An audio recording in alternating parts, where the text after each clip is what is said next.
Speaker, and that was probably the best speech we've heard from that member. It's a shame no one was listening to it, and that he's had his time and the Labor Party has moved on. But when he talks about a zero budget, I think that gives you a pretty good indication of Labor economic policy. They don't want to balance the New Zealand government's budget. They want to borrow more. And if you borrow more, you've got to pay it back. Order. And if the country has to pay that money back, how are we going to do it?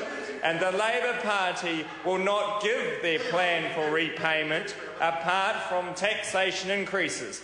And if you increase taxes, that hurts the economy more. So you're going to borrow more, then you're going to hurt economic growth by increasing taxes, and that will put this economy into a free fall, and it will fall down and spiral out of control, and that great economic plan that the Labor Party is now talking about will not work.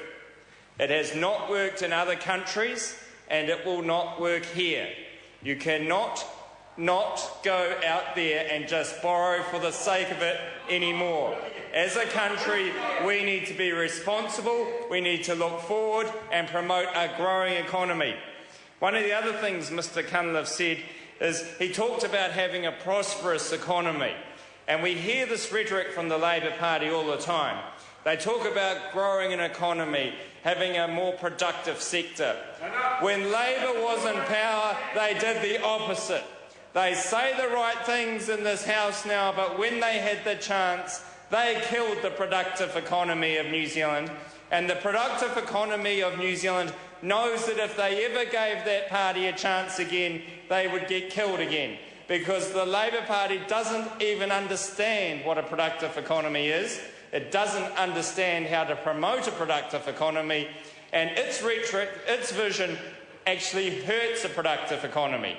And if you don't have a country that produces, then there is not that growth and there is not that government revenue that you need. This is a very difficult time for New Zealand and the rest of the world. We have been through a major recession. It is a very fragile economic environment out there in the modern world.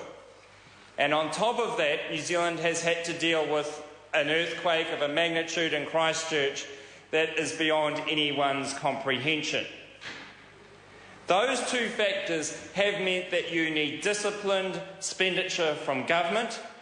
You need a government with a firm hand. Order. I have been very tolerant of the member with the use of the word you, and I would suggest that the member looks at Speaker's Rulings 27(5), 1 and 2. When the member uses the word you, he brings the Speaker into the debate. I call the honourable member. We have had a firm hand with economic management, but in a fair way. The horses haven't been scared in New Zealand. People have known that there is that strong government backup in our community through our social spending, but at the same time the government has invested in the infrastructure of this country going forward. It's been a balanced approach that looks forward to economic growth in the future, delivers that certainty for people in New Zealand currently, and provides the basis for a strong economy going forward.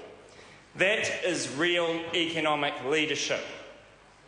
It's not talking about things that may happen or could happen or through some crystal ball, it will all work out fine.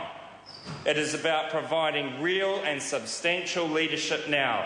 And that's what this budget and this budget policy statement is about. It's providing that real leadership.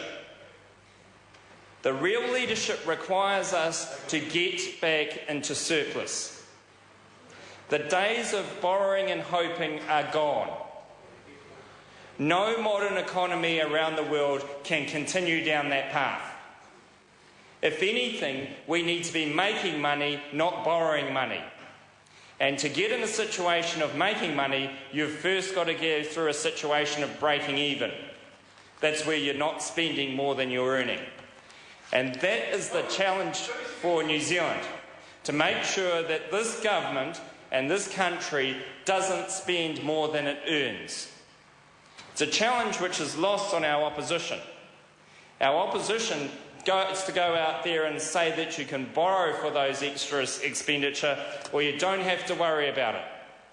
Well, we do have to worry about it because that money has to be repaid at some point in time. So what is this government doing then to try and balance the books to make sure that New Zealand has a pathway going forward? Well, first, we're responsibly managing the government's finances. We're building a more productive and competitive economy.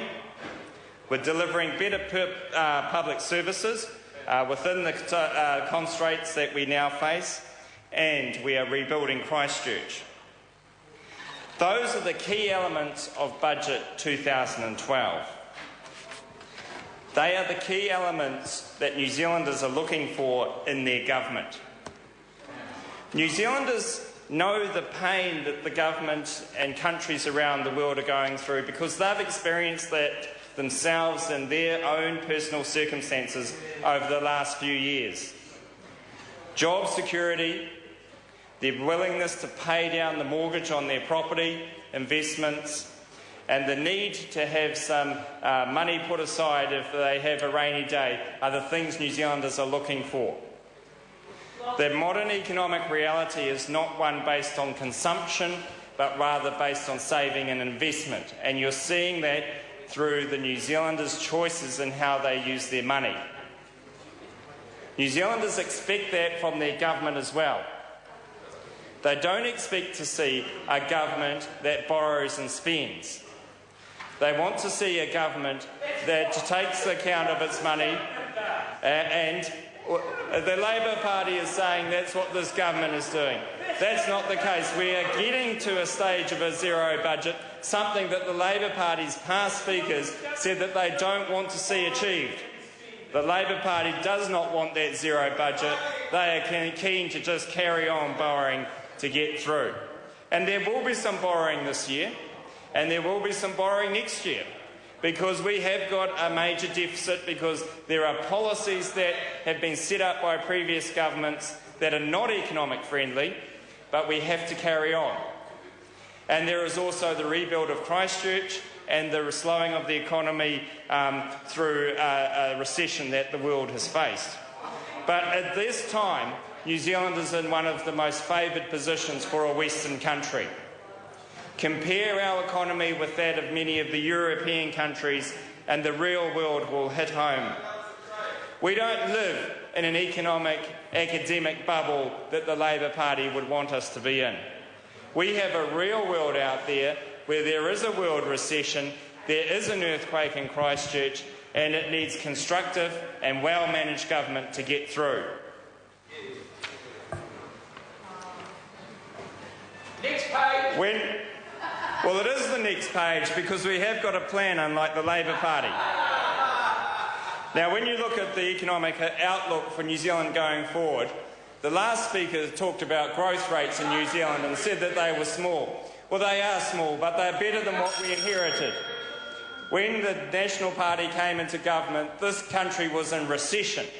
A recession before the rest of the world, led by poor economic management from the previous administration. That stage of recession in the New Zealand economy has been turned around. We have low growth rates, but we have growth rates.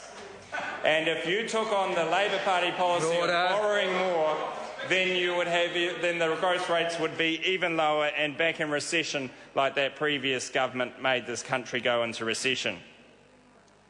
At the same time, we've managed to deliver the social spending that New Zealanders expect from their government, and the New Zealand economy has been able to rebuild in a way which it can take on the rest of the world.